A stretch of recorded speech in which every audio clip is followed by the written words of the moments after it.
Hi, everyone, and welcome to the Delaware SBDC's Data Assured very first webinar provided to us by Anchor Security, who we have partnered with to help bring the Data Assured 2.0 material, which basically the Data Assured program out of the SBDC is designed to help small businesses in every area and aspect of small cybersecurity.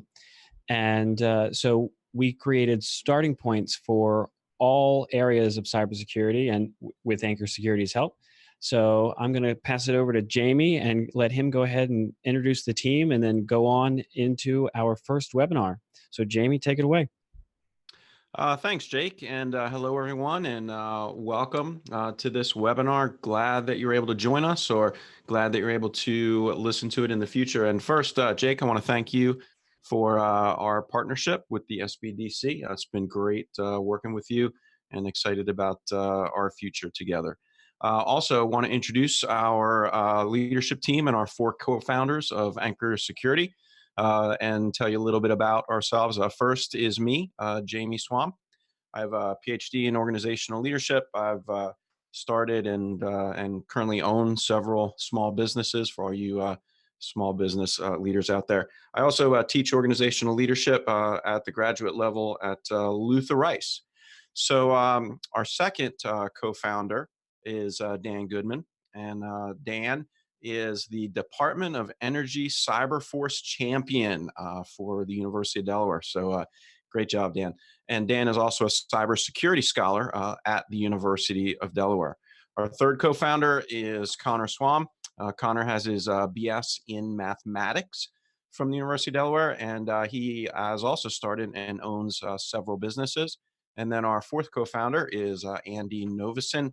Andy has his PhD in mathematics. He is also a professor at the University of Delaware, and he is the director of the VIP and Cyber Scholars programs at the University of Delaware. So we're all glad to be here with you. And so let's jump right into our content. So I'm going to turn it over to Dan Goodman, and he's going to start us out. So take it away, Dan. Hey everybody. So as you know, my name's Dan Goodman, and today we're going to be talking about why the little fish is actually the best catch. Now, here's a quote that I want you to think about for the duration of this presentation, whether you're watching it live or in the past. Give a man a fish, and he will eat for a day.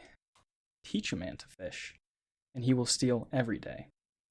Now, anyway, we're here to talk about phishing. So, what is phishing? Well, how we define it at Anchor Security is the act of attempting to steal information or gain access to systems through impersonation or deception over digital communication. Well, then why is the little fish, the small business, the best catch? Well, it's actually because they're the easiest catch, because they're generally unprepared and unaware of how to protect themselves, making them easily exploitable for any competent bad actor. They generally don't have the funds, tools, or the training to protect themselves. Over 80% of hijacked websites are small businesses. I mean, 80%, that's a big deal. Furthermore, it's really not just a problem of training. Most employees and bosses assume that they aren't responsible for the security at their company. They think it's someone else's problem. They think it's someone of authority's problem. They think it's AT&T's problem, Comcast's problem, their internet service provider, whoever handles their software, when in reality, it's everyone's problem, and security is required at every point in the business. Just like a chain, a business is only as secure as its weakest link. Now let's talk about how it relates to you, a small business. Well, in 2018 alone, the cybercrime industry dealt $6 trillion in damages and made over $1.5 trillion in profits. That's a really compelling pool of money that's growing rapidly every year. In terms of small businesses, 80% of successful attacks they experience are phishing. Only 20% of attacks is like ransomware and viruses and other malware. 80% is huge. At Anchor Security, we find that there are four main factors of a successful phish. The first one is the request urgent. Does the sender need a quick response? Is the content of the message important? Would there be an extreme consequence if the message was real and disregarded? Is the message coming from an authority, one who, if you disobey, could fire you, or even worse? And funny enough, is something limited and free? Do you have to move fast to get in on such a good deal? Let's break these down individually and go ahead and start with urgency. At Anchor Security, we find that individuals tend to get that gut feeling of needing to respond as fast as they can when a request is urgent. In doing so, they kind of forget to validate the request's origin. To the user, urgent matters require urgent responses. For example, let's take a look at this real phishing email that we've seen in the wild. Now, this is one from quote unquote UPS. And if we take a look at this email and analyze it, as you can see, they've established urgency. And let's also take a look at some of the things they did wrong, because we want to help you spot these phishing emails. The first thing is you can see they actually left this customer text injection in there. Now, this can happen. I've seen it before in real emails, but especially with such a large company, it's really uncommon. Second, if you've ever worked with UPS before, you know that tracking number is not actually the correct length. They're usually a lot longer. And if you hover over the link and inspect it, that's actually not a real UPS website. Connor, do you want to go ahead and talk about an example? Sure. So basically, the goal of an urgent request is to make it seem like the request is so urgent that you don't attempt to verify the source that is requesting that you do this thing. One example is that your boss or maybe a coworker emails you from a spoofed email. So a bad actor emails you and asks you to confirm a client's information, and maybe you need it so rapidly. Maybe they say they're walking into a meeting right then with that client, that you just send them the contact's name, maybe their phone number, their address, their email, or maybe other sensitive information like so rapidly. Maybe they say dates that maybe you guys are supposed to go over there and service your client, or where the products that they have purchased. So really, once a bad actor gets that information, they could really do a lot with it. Another personal example could be you receive an email from quote unquote Amazon that says a package cannot be delivered unless you log in with a link that they provide you and confirm a delivery address. And maybe the request is so urgent, maybe you were expecting some type of package from Amazon, that you log in real quick and do it. And all of a sudden, that bad actor has access to your Amazon account. So, Dan, what do you think bad actors could do with that information if they were able to collect it from a client? Well, something that I find, one thing that's huge is a lot of people, they tend to use the same email and password for all their accounts. And I know pretty much every security professional and everyone running every company that involves technology says, you have to use a different password for every account. And I think this is a perfect example of why this is a problem. Because say they're able to get into your UPS account. Okay, well, maybe they can redirect packages or whatever. But what might be of more value to them is for them to maybe log into your Gmail account. Or maybe if you don't have multi-factor authentication set up, maybe they log into your banking information account. Or if you're in a cryptocurrency, they log into your cryptocurrency trading account or your stock trading account. It's not just that they've broken into your UPS account. It's that they've broken into all accounts that have the same login. So that's huge. So the next thing that we're going to talk about, the next factor, is importance. We find that recipients might be too focused on the importance of the request to actually stay focused on the fact that you need to validate the origin of such a request, because importance requires a lot of focus. An example that we've seen in the wild, to bring another one up, is this email. It's an email by the IRS, and you can see that the bad actor has successfully established importance. Obviously, they're using the IRS logo. They're insinuating that this is from the IRS. So let's break it down why this is a phishing email. There's one really big red flag. As you should know, the IRS will never email you, and the IRS will never call you. The only time the IRS will ever contact you is over your government-registered mailing address. Connor, you want to talk about another example? Sure. So I'm starting to see a common theme here, and it's that the request is so urgent, or in this case, so important, that you don't question pretty much just the source of where the request is coming from. One example that I can think of that would apply directly to small businesses is if someone tried to impersonate one of your software providers. So maybe use something like Microsoft Office, Google Services, MailChimp, Salesforce, Zoho, really any type of large software provider, and you get an email from one of them that looks roughly like them, and it says, hey, I need you to confirm your login info because I have detected an unauthorized login. Well, that's a pretty important request. Maybe someone's trying to break in and steal your client's information. But lo and behold, if it's a phishing email, that is exactly what they're expecting you to do, is to log in so that they can get access to all of that. And if it's, in this case, if you use Salesforce as a CRM, if you click that link and logged in, the bad actor would have access to your login information for your CRM, and they'd have access to all of the information you store on there, which could be your client's information, it could be your sales reports, it could be your quarterly earning report, it could be anything that you store in there, which you could run your entire company off of Salesforce. So really, the sky is the limit if you were able to, if they were able to get you to click that link and log in. Are there any? Do you think they could use anything else, do anything else with that information if they logged in, Dan? Yeah, I mean, I think kind of relating back to the first one as well, identity theft is a huge problem, and you see all sorts of advertisements for, Experian, monitor your credit, LifeLock, monitor your life on the dark web. Identity theft is not the same as it used to be, right? Identity theft used to be stealing your social security number, maybe knowing your address, knowing your middle name, and they could sign up for a credit card. Well, now, if they're able to get your login information, they can start sending emails as you. Now, of course, the IRS, this is the peak. This is kind of the old timey stuff. They get your, financial information, your social security number, all that yummy stuff.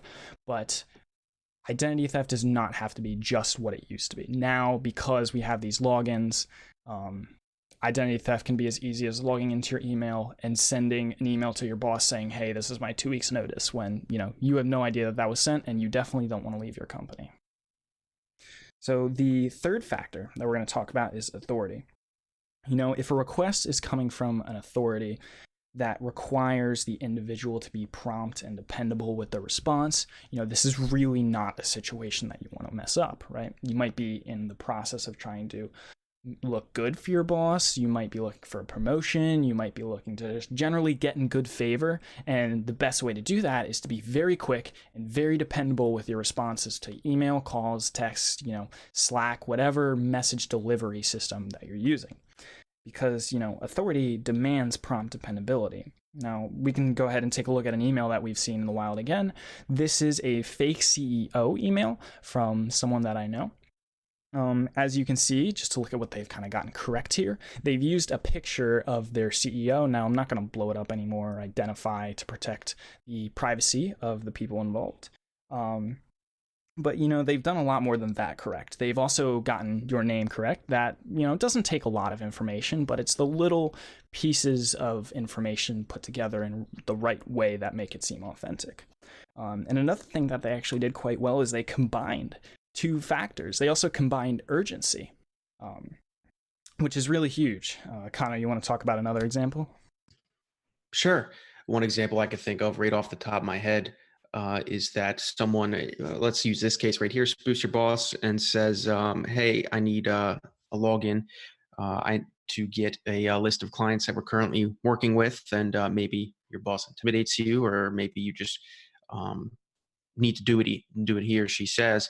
And really, to bring this back to the common thread here, it's in this case, the authority is beyond questioning. So that if you were to get a request from this authority, or someone pretending to be this authority, if maybe it's not your boss, maybe it's another coworker or employee, that you don't even question, that you see their picture right there, you see something that looks roughly like their email address, and whatever that request ends up being, you pretty much just have to do because the authority is so great. You just need to go ahead and do it.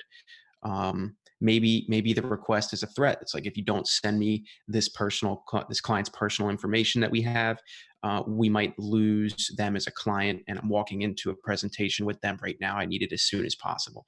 And so maybe you don't want to put your own job at risk, or what you think is your own job at risk, and you just send it off right away without thinking about it. So really, I mean, it could be dangerous. And as Dan said, it's about putting together these puzzle pieces. So a well-crafted phishing email might appeal to all three. It might be urgent, it might be important, and it might be a request from an authority, which would really be hard unless you're trained to prevent, because it's hard to ignore those things if you're not looking for them. Well, Dan, what do you think someone could do if they were able to get let's just say just one client's personal information, and what would that look like, and what could they do with it? I mean, I personally think there's so many routes you could take. As a cybersecurity professional, I have to think like a hacker, and just you saying that story, I can think of a bunch of ways I could take that information once I got it.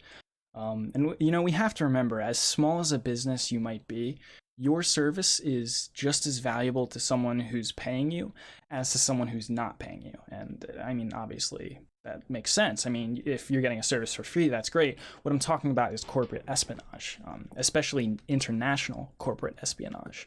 Um, you know, Someone from a different country, whether it be a state actor or a hacktivist group, could use a similar kind of phishing campaign to obtain that information.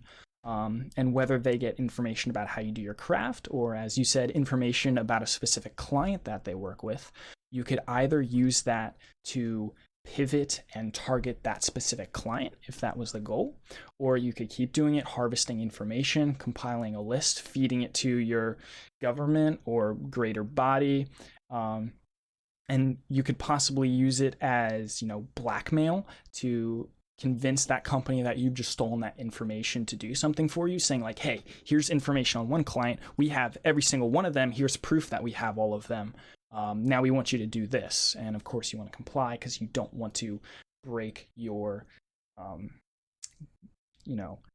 your validity among the community, your reputation, or they could just straight up destroy your reputation without even threatening it. Maybe they just want to take you down. There's a lot of routes you could take from here. And then the final factor that we want to talk about here today is something limited and free. If you've ever seen a deal that's borderline too good to be true, and then it's in such limited quantity that you got to scramble to get in on time, and you get in when there's like 4 orders left that you could have possibly made, and you just get that awesome feeling that 1, you were quick enough, and 2, you got that amazing deal. Especially if something's free, you know what I'm talking about.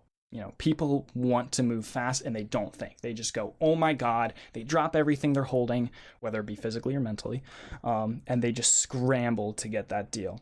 And, we see that in limited and free blinds the individual. One email that I actually got a long time ago that I found in my inbox that I always saved because it was kind of funny, was this Amazon email. Actually, I've seen this in my inbox, so I thought it was really applicable for this.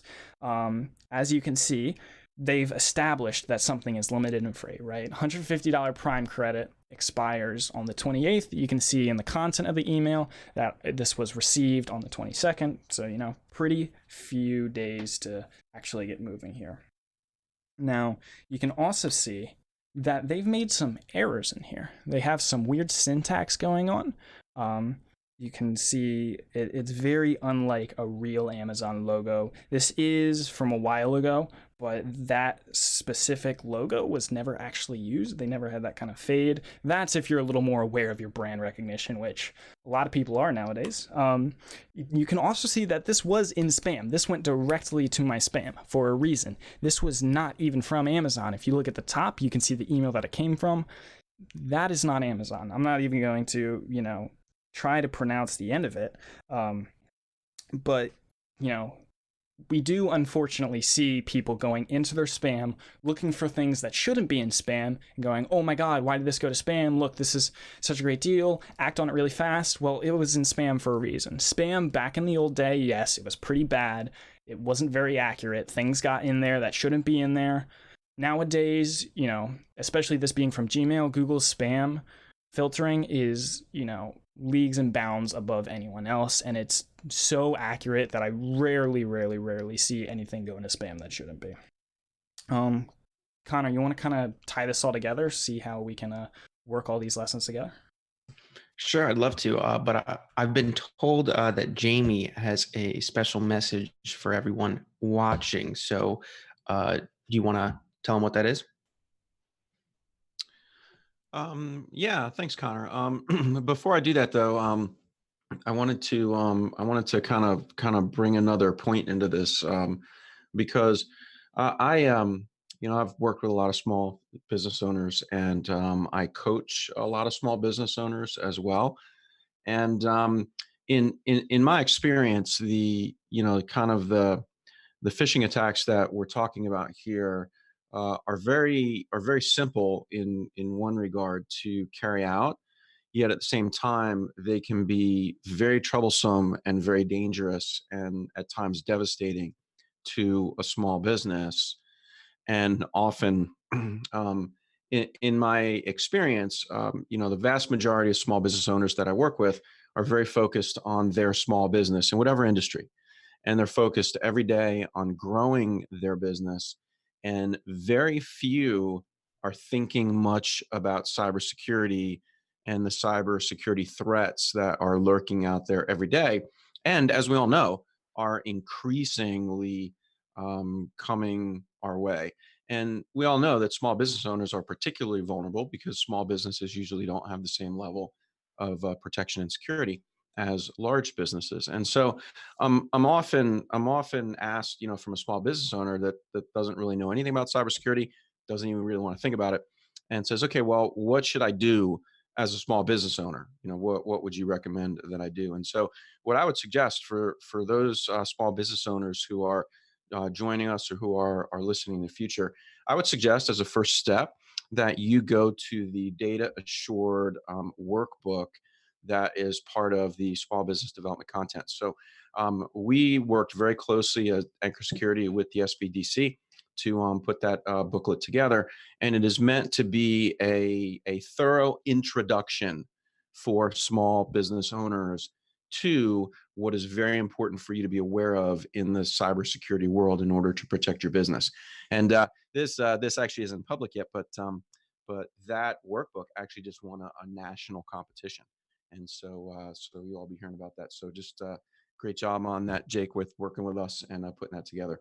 So that's what I would suggest, just as a very practical step, that you as a small business owner would go to that workbook, and at a minimum that you would complete that workbook and go through it. And certainly, if you need any help with that, the SBDC is certainly willing to help you with that. We're willing to help you with that. Now, once you get through that workbook, then as you want to move forward in some deeper things or more complex things, we are more than happy to talk with you as our company Anchor Security and put together a very specific plan for you. Now, back to what Connor's asking me. So obviously, you taking your time to be on this webinar. Obviously, if you're listening to it in the future, we want to offer you a special gift. So what we'd like you to do is reach out to us, and then we are willing to do a free evaluation of the security risks of your company. We call that, technically, penetration testing. And so we are happy to do that for you, cost free, just for taking the time to be a part of this. And then this will give you a pretty clear analysis of where your small business, particularly, would be vulnerable to cybersecurity attacks from malicious actors. Now, Dan or Connor, if a small business owner wanted to take advantage of that offer, what is it that we would like them to do? So I can go ahead and address that. I will address that. So we'll talk about we'll talk about that a lot more towards the end. We have an information slide on that. But basically, the way to do it for this webinar is to reach out through email. We'll have a specific code. If you watch through the rest of the webinar or the rest of the video, I guess in theory, if you're watching this in the past, you could jump to the end, but I'll be very meta about that. We'll talk about that more at the end, the details, but basically it involves sending us an email. So just to kind of bring it back into the content of the slide deck, as a general rule for phishing, if they are able to distract you with the request and prevent you from validating the origin, they win. It's just the matter of the situation. And email isn't the only phishing platform. One thing we really want you to be aware of is that phones can be even worse. What the heck am I talking about? Well, In 1973, when the cellular system was first being invented by major companies like Motorola and Bell Labs, cybersecurity wasn't even a phrase. People weren't abusing these systems to steal information, to ransom information. They weren't, doing anything malicious with these systems because they were just trying to invent them. They were just trying to get them off the ground. And the people with the bad intentions didn't really have their hands on them. The only people that, quote unquote, had bad intentions were people during wartime, were militaries that were trying to intercept traffic. That was the really only thing that was going on. And, as millions and millions of people kept adopting this technology, the cellular service providers had to expand really fast to keep up with the market. And, there was such a huge adoption at the time that there was no easy way to update the system to include the security and validation needed. And all these old vulnerabilities from the system got grandfathered in. Nobody thought about cybersecurity at the time, and the cellular system just kept growing without it. And now, here's the really crazy part. We've talked about some crazy stuff here, but this is probably one of the most fundamental things I want you to remember. You don't need to be the one who gets directly phished. Imagine if your wife or your husband or one of your kids was to get socially engineered or phished into letting a hacker into your phone carrier account. What would they be able to access from there? Or if one of your friends or family members has some information on their social media about some event or some personal information about your family that you don't have on yours and you don't know that they have on theirs, and they're able to use that information to socially engineer or phish you into giving them some more information or to giving them access or to just kind of connect with you to build that trust, what could they do from there? With the growing amount of information on the internet, there's more and more specific information being put out there on you, whether you want it to happen or not. Companies are collecting data, your friends and family are posting stuff on social media, and it kind of just means there's nothing you can really do to prevent a phish at this point. But you can prepare and stop it in its tracks by identifying it and rejecting it. You don't need to be the one who gets fooled. And what we see throughout the entire industry is that phishing is the most dangerous and widespread attack. It doesn't require technical skill. It doesn't require extensive investment in time or infrastructure. It's the con artistry of the digital age. One with confusing laws and no real boundaries. You may never figure out that you even gave your data away at some point. Now, speaking of boundaries, let's take a look at this on an international scale. In 2019 so far, USA isn't exactly glowing white hot. We're 12th on the list of successful phishing attempts. 12th isn't good. We're still at 75.9%. But as you can see by the high numbers on this graph, just in the top 12 placers, cybersecurity and phishing in general is an international problem. It's not something that's a problem in a far off away land like most wars are. And something I want you to identify from this graph is that these are small businesses. These aren't just everybody. These aren't big businesses and individuals. These are just small businesses. So how can we fix the problem together? Well, there's an abundance of things that you can do to protect your business against the onslaught of phishing attacks against small businesses. We find that there are three most important things you can do to prepare. The first is training. We just cannot stress this enough. Training is by far the most effective means of defense. Kind of to put it into perspective, I think we can all agree that, say you're walking through the forest, we think we'd rather know what a poisonous mushroom looks like and not eat it instead of just carrying around an antidote and eating everything. It's kind of just, general common sense to stay away from the thing. The next most important thing we want to talk about is more training. And the third thing, you guessed it, more training. Ladies and gentlemen, there's a reason that the military practices the same operations over and over again until they're perfect. There's a reason that surgeons spend on average 3,963 hours in surgery practice before they're allowed to go at it for real. It's because practice makes permanent. And the check for phishing should be a permanent action in your daily business operations. In fact, it should basically just become second nature, kind of like brushing your teeth at night. It should just be a matter of going through the motions in your daily business operations and just keeping your business secure. So there's definitely some steps that you can take now before you start training to secure your company.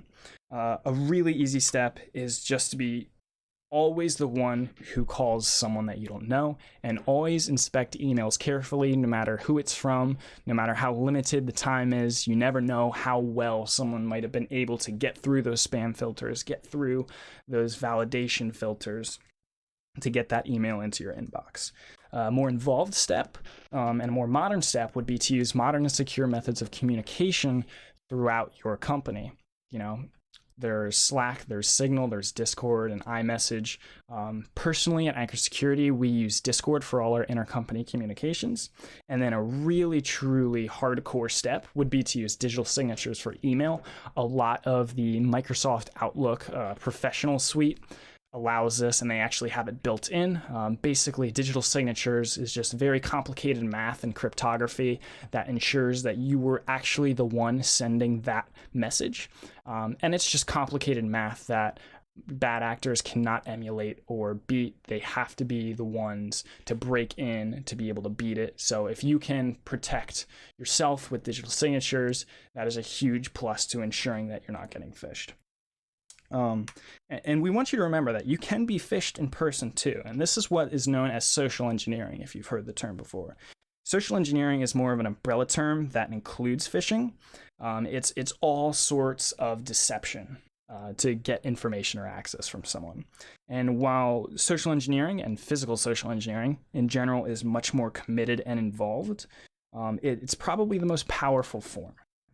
Now, we have some questions that we want to address. A first question that we get a lot is that small businesses, they say, as an owner, where should I start to improve my cybersecurity for my company? Jamie, do you want to talk about that one?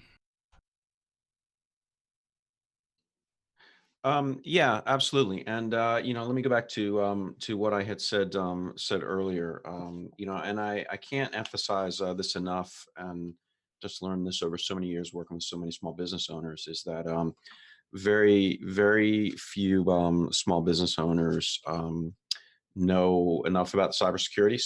So the easiest place to start is with the Data Assured workbook. So for those that have just joined us later and didn't hear what I said, just really briefly. So we at the Anchor Security team just worked with the Small Business Development Center and Jake there to put together that workbook.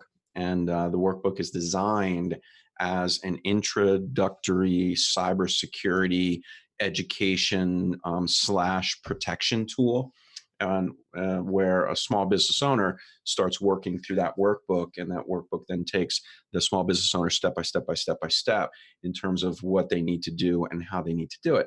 So the reality is any small business owner could go through that workbook, and by the end of that workbook, having completed all of those steps, their small business will be far more secure than it was when they began. And small business owners that go through that, they're surprised at how simple so many of these steps are, and how they really don't take a lot of time. And the irony is that some of the most powerful things that you can do to protect your business are some of the most simple things that you can do to protect your business. It's like the advice, okay, don't use the same password more than once for any one of your accounts. But how many people use the same password even though they know they shouldn't be using the same password, and then something gets hacked? So it really is simpler than most small business owners think. So I would suggest that is where you start.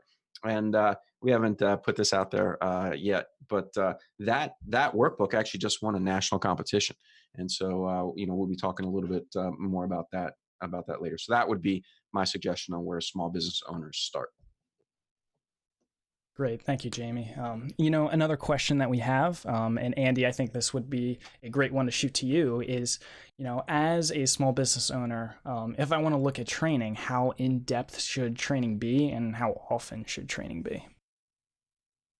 Well, I think, most of the exploits, especially something that's coming through a phishing attack, they're going to happen with your low-level employees are the ones who are going to go through this. So I think as part of your onboarding, You should have your folks go through some awareness, set some ground rules that are just part of the culture.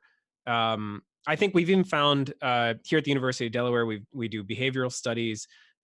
We've seen that you generally get two camps of people: folks that if you set some ground rules for, here's how you should behave when you're dealing with emails in our company, they'll just do it because they have a good soul.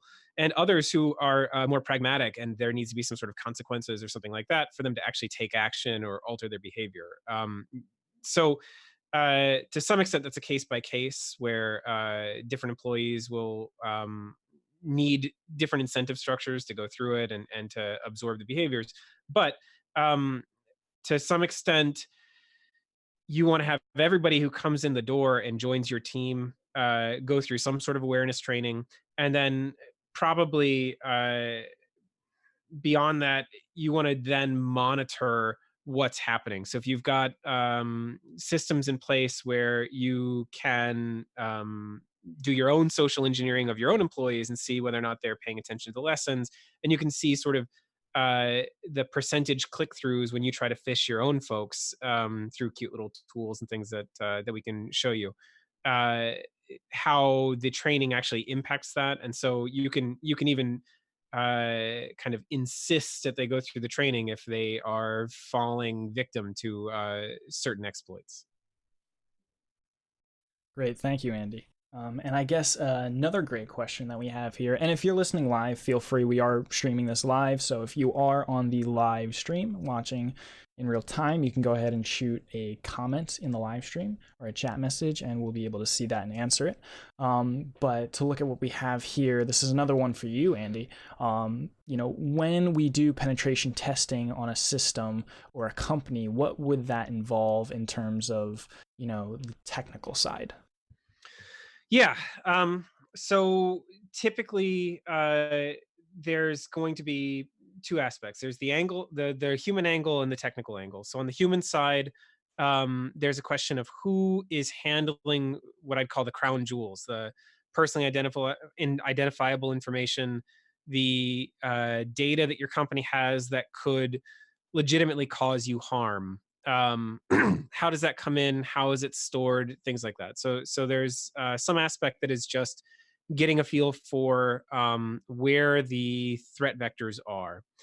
Then there's a more technical side of doing a network topology, going through and seeing what kind of baseline activity is going on between the computers that hold this valuable information, um, and what sort of normal traffic might look like, and what sort of things might be anomalous.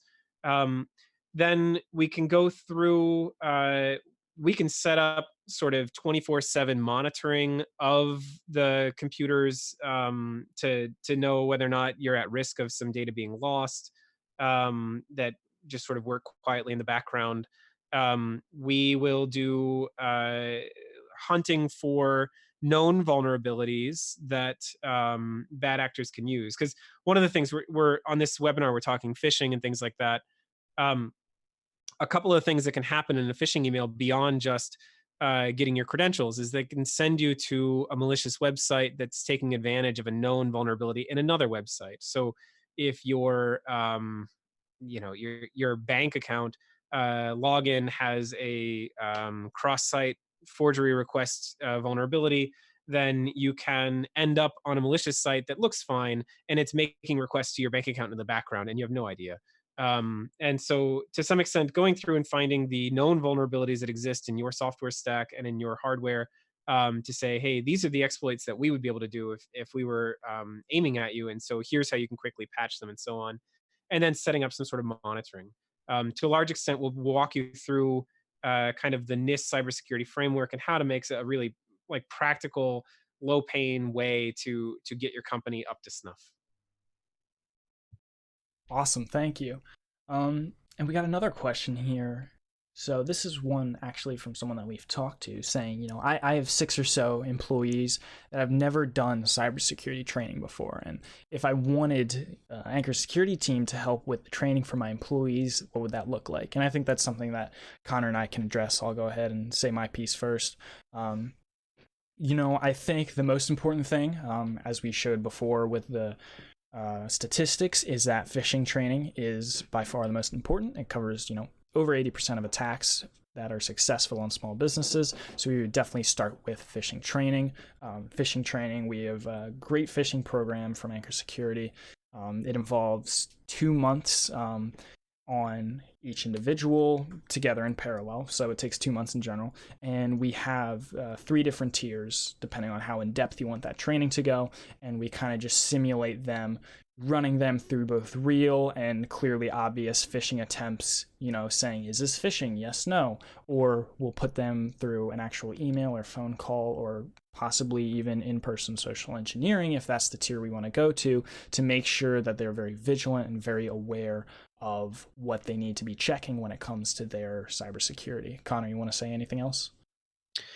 Yeah, sure. At the end of the day, phishing is about creating a narrative that doesn't exist. If a bad actor can get enough puzzle pieces in your life or from your company to fit together right, then that bad actor can create an experience and can craft something that is close enough to reality or close enough to what you'd expect from a company that they can get you to do what they want. So really, the goal of training is to get you to when someone asks for a little puzzle piece, like maybe an email or your home address or your cell phone number or a client's name or any little piece of information that might be seemingly insignificant when you take it at its face value, but if you combine it with 14 other pieces of data they were able to collect from maybe your social media, maybe your company's social media, maybe an event that they went to where they saw you, or heard about, or maybe a video that you posted online.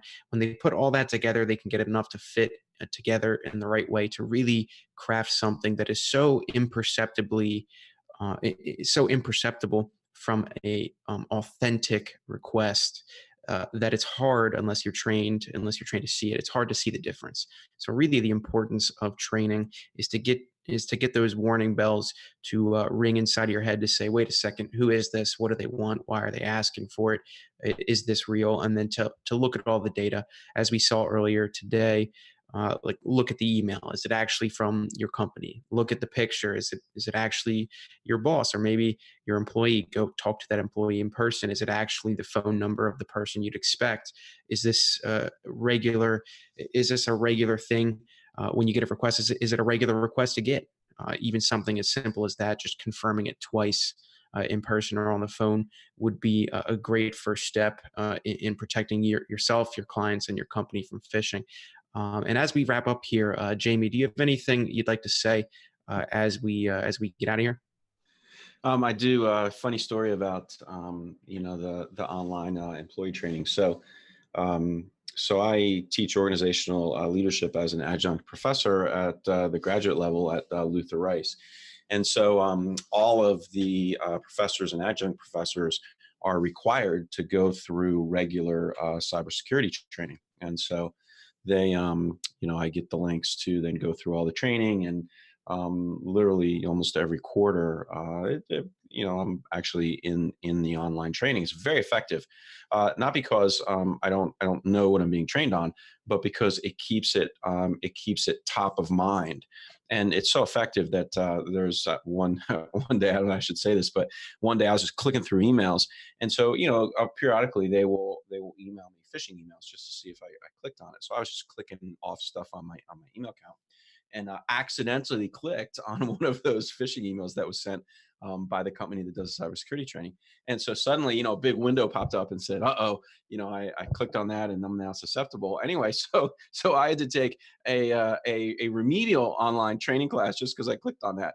And so the reason I say that is to just through experience to say how valuable the online cybersecurity training that all of you have touched on is for the employees of small business owners. In fact, I would suggest that every small business owner have a cybersecurity training program in place for all of their employees on an ongoing basis, and as a requirement of their employment, require them to sign up for it, because that would then give the small business owner a snapshot into, okay, what are all the cybersecurity training modules that they have completed on a regular basis? How many phishing emails has this particular employee clicked on? Because the employees that are not cybersecurity aware in your small business are truly a risk and a danger to your business. And the cost of doing cybersecurity training like that all year round for your employees is just a fraction of what it would cost you as a small business if you were hacked because one of your employees did not understand what they were doing. So just kind of a personal, practical example of why what you're talking about right here and we're talking about is so important. Yeah, thank you, Jamie. Ladies and gentlemen, before we head off, we just want to ask you, please don't be another statistic among what successful hackers were able to accomplish. We want to thank you for our time. Like was mentioned before, we want to offer you a free security audit if you email the code webinar1 along with your name, your company name, and your phone number to hello@anchorsecurityteam.com. We'll be happy to communicate with you and try to schedule a time that works for both of us. This is going to be open until August 8th. It's currently July 16th. And Jamie, you want to go ahead and close us out? Yeah, I just want to say thank you to everyone who joined us today. I want to say thank you to everybody who's listening to this in the future. Certainly, I want to give a huge shout out to Jake with the Small Business Development Center.